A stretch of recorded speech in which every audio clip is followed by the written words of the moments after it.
So, hey guys, welcome back to my channel. How are you all? I hope you all are doing very well. In today's video, there's a special strategy for beginners. There's no confusion in this, we'll understand it with only clarity. And if you've just started trading, then don't miss this strategy at all. It can be very beneficial. If you've just started trading, okay, then I feel that for beginners, the most basic thing would be setting support and resistance. Because if anyone can learn to set support and resistance well, then they can enter trading in a very good way. In the beginning, I also thought many times about what to start with and how to look at it. So, first of all, I learned to set support and resistance here horizontally. Lines are set through support and resistance, but mostly people use support and resistance with a single level. But what I learned, what my teacher told me, was that support and resistance should be set with double levels, which gives good accuracy and makes support and resistance visible in a very correct way. And along with this, it also helps to know where you should avoid trades. So here, I'll place a trade in a downward direction. Finally, I have here placed a trade for $200 for a downward move. Why? Because on the upper side there's a very good resistance level. Why did I create the zone that I created?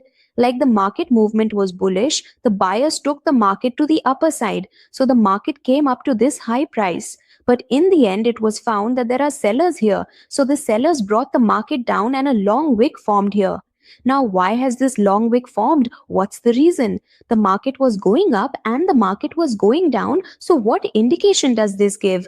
That in this zone here, there was a lot of right now, there is a lot of confusion in the market whether the market should go up or come down. So, this actually becomes a very confusing zone, and there are quite high chances of consolidation happening in this situation. That's why I never place a trade in the zone, and I avoid trading if the market is running around the zone. So the same concept works for the support level. When sellers are very active, the market movement is bearish, and when buyers are active, the market movement is bullish, making the market bullish. So a long wick forms there. Now, covering that long wick, I create a zone here, and I never place a trade in that zone. I avoid trades for that zone. Okay, this is a simple strategy of support and resistance which can be very helpful for beginners. Personally, I'll tell you, it was helpful for me. And one important thing I'll tell you, if you haven't joined our Telegram group yet, the link is in the description. Do go and join from there. So, guys, finally, this trade of mine has been profitable here, and a very good bearish mother candle has formed here. So again, I will try to find support and resistance in a clear chart in the same way and then draw it. So I have placed a trade in the downward direction here because there was a very good opportunity which I'm sharing with you now. I will set the level here with a horizontal line because the market movement has been bearish from two places previously. Okay, so there are high chances that since it has already been bearish from two places, it will want to remain bearish from here too. So where I've placed the trade, the wick on the upper side of the previous candle is also quite long, which indicates that the market movement here could be bearish. And we can say that sellers are active here. Where sellers are active, it means that the wick on the upper side is quite long. Actually, there are many names for any single candlestick. So it is not that important for us to remember the names. We just need to know the logic of how we can identify any candle. And after identifying, how we understand what that candle is indicating. Okay, so I have also set a support level on the lower side with a pink level. Here, at least the market movement, even if it remains bearish, will come to this level. So the market has repeatedly rejected this level and moved in the upward direction. Look at this. If you look at the patterns, we also call it a double bottom pattern and also call it multiple time rejection. And if seen a bit in the language of price action, we call it a support level from where the market is repeatedly testing and becoming bullish.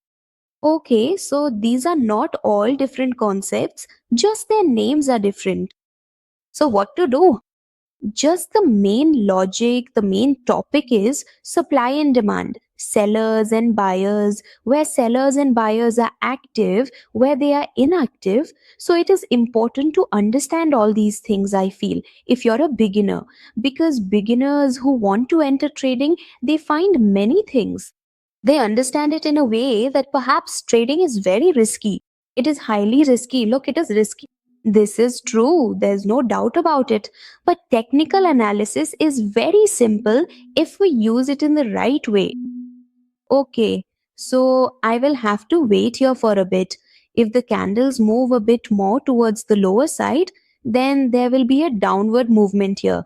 And from here, the downward movement will start because the upper side is the seller's zone. Otherwise, for now, I will have to wait a bit.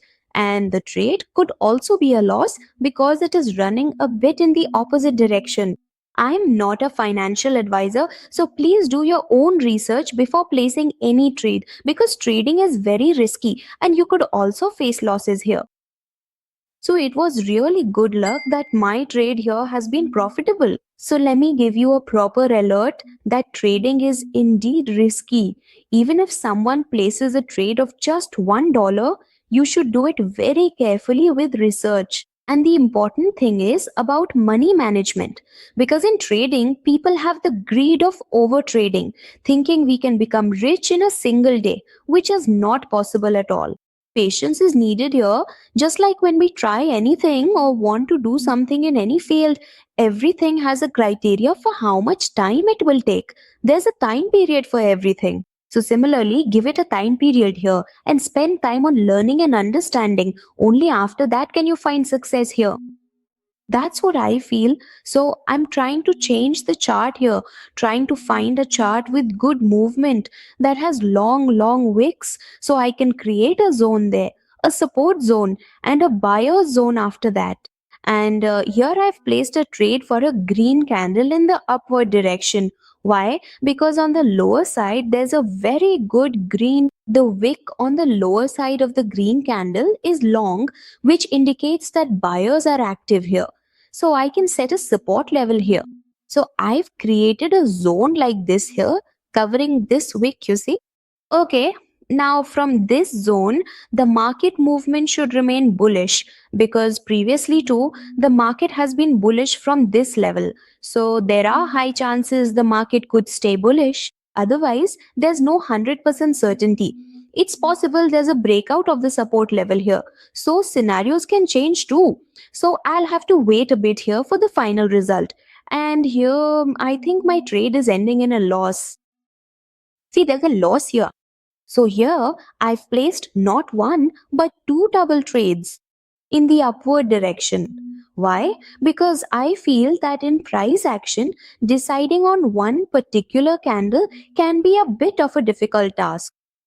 And if we decide based on one candle, it falls somewhat into the gambling category. But if we apply support and resistance, then we look at the overall market here to see if the market movement could be bullish or bearish. So if one candle doesn't form that way there, then the next candle makes a full effort to form. Now, like with a support level, most of the time the chances are that the market remains bullish. But sometimes it also happens that due to some chart patterns or candlestick patterns, a red candle forms. So then there are chances for the next candle to be green.